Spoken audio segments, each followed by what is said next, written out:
Hello, everyone, and welcome to the April edition of This Month in History. I'm Alexandra Schneider. Thanks for tuning in.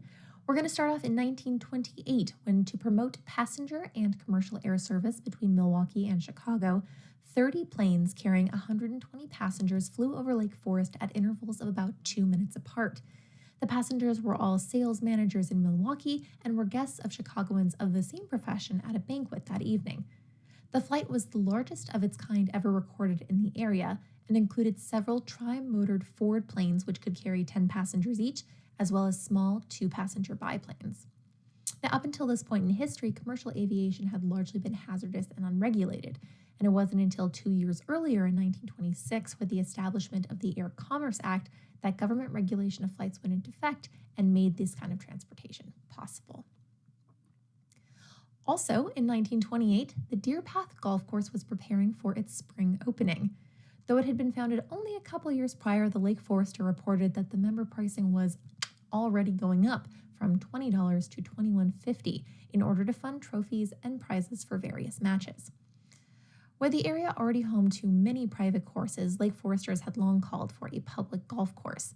The land was donated by a number of local individuals of note, including A.B. Dick, Noble Judah, John Griffith, and their families. Now, if you're interested in the history of the Deerpath Golf Course, we have good news. You can tune in May 13th for a special program on the history of the course. Fred Jackson, who has been involved in the Lake Forest Parks and Recreation Department and at Deerpath Golf Course for many, many years, will be interviewed by Don Pearson about his experiences at the course's history, and its future. So you can register for that free event on our website. Moving on, many of you, I'm sure, have seen the film Singin' in the Rain, where the advent of talking pictures drives a massive overhaul in movie making.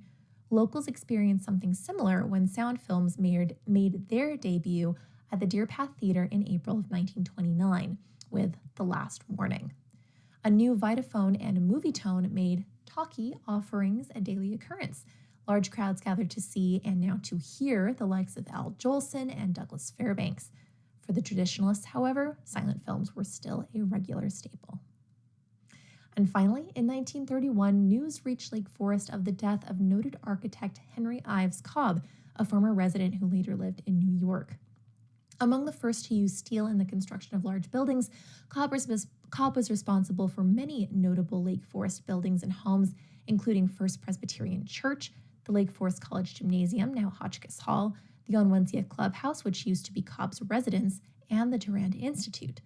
Outside of Lake Forest, Cobb had a prestigious career as a Chicago architect and was one of the leading architects for the World's Columbian Exposition in 1893.